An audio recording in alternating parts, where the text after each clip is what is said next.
Hello friends, welcome to my channel knowledge group और 007।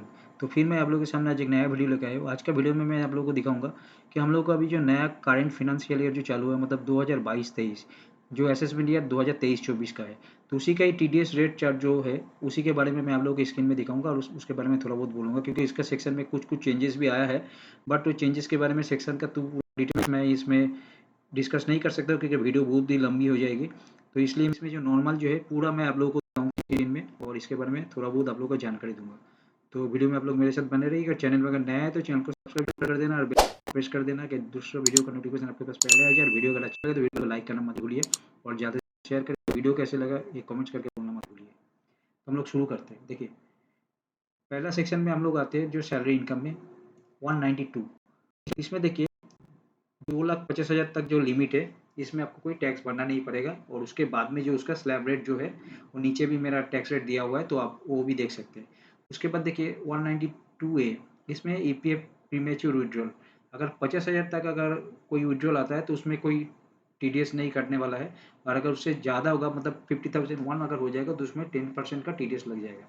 उसके बाद 193 इंटरेस्ट ऑन गवर्नमेंट सिक्योरिटीज़, उसमें भी देखिए 10,000 का लिमिट है। 10,000 के बाद आपका 10% का टीडीएस है। उसके बाद 194 डिविडेंड का, डिविडेंड अगर कुछ आते हैं तो उसमें 5,000 से ज़्यादा होगा तो उसमें 10% का टीडीएस है। 194 है, उसमें इंटरेस्ट बाई बैंक्स और पोस्ट ऑफिस का जो आधा दर ऑन सिक्योरिटीज जो है उसमें ₹40,000 फॉर इंडिविजुअल एंड यूज, मतलब जो सीनियर सिटीजन नहीं उसके लिए 40,000 का लिमिट है और सीनियर सिटीजन के लिए 50,000 का लिमिट है। उससे ज़्यादा होगा तो 10% का टीडीएस। और 194 में interest by others other than on securities, तो उसमें लिमिट है आपका 5,000 का, उससे ज़्यादा होगा तो 10% का टीडीएस है। उसके बाद आते हैं 194B, विनिंग्स फ्रॉम लॉटरीज और पजल गेम, मतलब कोई गेम या विनिंग कोई से लॉटरी का कुछ अगर पैसा मिलता है तो उसमें 10,000 से ज़्यादा होगा तो 30% का टीडीएस स्लैब है। और 194BB, इसमें विनिंग फ्रॉम हॉर्स रेस, मतलब जो हॉर्स का मतलब घोड़े में जो पैसा लगाते हैं उसमें अगर 10,000 के ऊपर अगर होगा तो उसमें 30% का टीडीएस रेट है। उसके बाद आते हैं जो मेन जो चीज़ है कॉन्ट्रैक्टर में, सभी तो जानते हैं ये 190 का है ये कॉन्ट्रैक्ट में। तो अगर 30,000 का अगर सिंगल ट्रांजेक्शन होता है तो आपको 1% का टीडीएस देना, मतलब 30,000 प्लस अगर हो जाएगा तो उसमें इंडिविजुअल का केस में 1% है और अदर देन इंडिविजुअल और एच में 2% है। और देखिए 1 लाख से ज़्यादा, मतलब आपका टोटल ट्रांजेक्शन एग्रीगेट अगर 1 लाख से ज़्यादा हो जाता है तो उसमें आपको टीडीएस देना ही है। और ट्रांजेक्शन में अगर 30,000 से ज़्यादा होता है तो तब आपको डिटेल्स देना पड़ता है। तो ये है दो, इसमें डिवाइड कर दिया गया। तो 194 का। उसके बाद आता है 194D, payment of insurance commission, अगर कमीशन में अगर कुछ 50,000 से ज़्यादा लिमिट आता है तो उसमें होता है 5% नॉर्मल और 10% इन case of domestic company, company का बेस में आपका आ जाएगा 10% का नॉर्मल। अगर इन कंपनी अदर देन कंपनी से होता है तो उसमें 5% का आता है। और उसके बाद एक 194D है, maturity of life insurance policy, अगर 1 लाख से ज़्यादा होगा तो उसमें 5% का टीडीएस है। 194E, इसमें देखिए payment to non resident sportsman sports association, अगर उसमें कोई लिमिट ही नहीं है, जीरो, मतलब कुछ भी ट्रांजेक्शन होगा उसमें 20% प्लस शेष, मतलब टीडीएस तो देना ही है, उसमें कोई छोड़ का कोई बात नहीं है। तो जीरो तक ही है, ₹1 का भी होगा तो उसके 20% प्लस शेष हो जाए। उसके बाद 194G, commission on sale of lottery ticket, आप अगर लॉटरी टिकट सेल करके अगर जो कमीशन मिलते हैं उसमें से 50,000 के ऊपर होगा तो 5% का टीडीएस। उसके बाद 194H जो होता है कमीशन और ब्रोकरेज, उसमें 50,000 से ऊपर होगा 5% का TDS.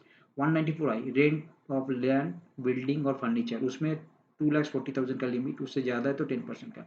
194I, rent of plant and machinery, उसमें है आपका 2,40,000 का लिमिट, उससे ज़्यादा है 2% का टीडीएस। 194IA में है transfer of immovable property other than agricultural land, तो इसमें 50 लाख से ज़्यादा है तो 1% का टीडीएस। उसके बाद 194IB, other rent, payment of rent by individual और HUF not liable to tax, इसका टैक्स ऑडिट का जरूरत नहीं पड़ेगा। 50,000 अगर 5 मंथ से ज़्यादा होगा तो उस हिसाब से, अगर 50,000 से ज़्यादा है तो उस टाइम में आपको 5% का टीडीएस करेगा। 194IC, payment of monetary consideration under joint development agreement, तो इसमें देखिए अंडर सेक्शन 45(5)A में अगर होगा तो कोई भी ट्रांजेक्शन होगा तो ₹1 का भी ट्रांजेक्शन होगा तो उसमें 10% का टीडीएस है। उसके बाद आते हैं 194J, 194J है फीस फॉर प्रोफेशनल और टेक्निकल सर्विस, उसमें है 30,000 का लिमिट और जीरो में है इन केस ऑफ डायरेक्टर्स, मतलब डायरेक्टर्स के तो कोई लिमिट ही नहीं है, अदर देन डायरेक्टर्स अगर होगा तो 30,000 का लिमिट, उससे ज़्यादा होगा तो टैक्स लगेगा। और इसमें 2% का टेक्निकल सर्विस और कॉल सेंटर और 10% पर प्रोफेशनल सर्विस के लिए है, इसमें भी बाइफिकेट किया हुआ है। उसके बाद है 194 के income in respect of units UTI और म्यूचुअल फंड, तो उसमें 5,000 का लिमिट है, उससे ज़्यादा होगा तो 10% ऑफ टीडीएस। उसके बाद आता है 194 एल है payment of compensation on acquisition of certain immovable property, तो उसमें 2,50,000 का लिमिट, उससे ज़्यादा होगा तो 10% का। उसके बाद है 194 LB interest from infrastructure bond to NRI, तो उसमें है एन उसमें मतलब कोई अमाउंट का ये नहीं है, उसमें 10% का देना ही है। 194 LD में interest on rupee denominated bond municipal debt security and government security, उसमें भी कुछ नहीं, जीरो का भी होगा तो 5% का आपको देना पड़ेगा टीडीएस। तो उसके बाद आता है 194M कॉन्ट्रैक्ट कमीशन ब्रोकरेज और professional fees other than 194C 194H और 194J, मतलब ऊपर में हम लोग बहुत क्लोज छोड़ के आए। तो उस कॉन्ट्रैक्ट में मतलब जो 194C में जो था उसमें 50 लाख से ज़्यादा होगा तो 5% आपको देना पड़ेगा। 194N जो है cash withdrawal from bank and ITR file 1 crore से ज़्यादा है तो आपको 2% टीडीएस देना पड़ेगा। उसके बाद है 194N cash withdrawal from bank and ITR not filed, तो उसमें 20 लाख से ज़्यादा होगा तो उसमें भी 2% का देना पड़ेगा। 194N में cash withdrawal from bank ITR not filed, उसमें 1 करोड़ से ज़्यादा होगा तो 5% का टीडीएस। 194 ओ ई कॉमर्स सेल अगर करेंगे 5 लाख से ज़्यादा है तो 1% का टीडीएस है। 194P TDS on senior citizen above 75 years, no ITR filing cases 3 lakh से ज़्यादा होगा तो स्लैब रेट के हिसाब से देना पड़ेगा। 194Q परचेस ऑफ गुड्स, उसमें 50 लाख से ज़्यादा है तो 0.10%, ठीक है। उसके बाद है 194R benefits of purchase arising from business और प्रोफेशन, 20,000 से ज़्यादा है तो 10%।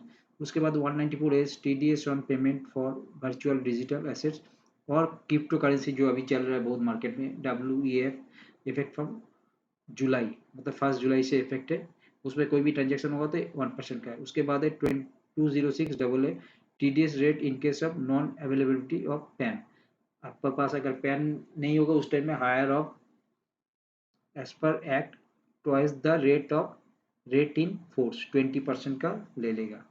अब आते हैं 206AB TDS on non filers of ITR at higher rates, higher of 5%, उसमें क्या है higher of 5% twice the rate और रेट इन फोर्स, ठीक है। तो उसके बाद देखिए एक बार बेसिक स्लैब्स मैं एक बार दे दिया कि इसका मतलब 2,50,000 तक छूटे, उससे ज़्यादा अगर होगा तो क्या रेट में है। ये है असेसमेंट ईयर 2023 एंड 24 का जो है ये बेसिक स्लैब्स दे दिया। उसके बाद नीचे चार्ज किस किस में लगे वो भी मैं दे दी, मार्किंग कर दी। उसके बाद देखिए रिबेट का जो है 87A का जो है वो भी मैं दे दिया है। उसके बाद न्यू टैक्स रिजर्व में slab for assessment year 2023 and 24 का जो है वो भी मैं दे दिया। इसमें तो ऑप्शनल है, तो कोई इस न्यू डिज़ाइन में जा भी सकता है, नहीं भी जा सकता तो ओल्ड डिज़ाइन में भी फाइल कर सकता है। तो उसका भी एक बार मैं यहाँ पे आपका जो रेट स्लैब है वो भी मैं दे दी, उसके चार्ज तो सेम ही है, तो ये आप लोग देख लीजिए स्क्रीन में। तो आई होप कि ये वीडियो आप लोगों को अच्छा लगे, तो वीडियो को लाइक ज़रूर कर देना, ज़्यादा से ज़्यादा शेयर करना।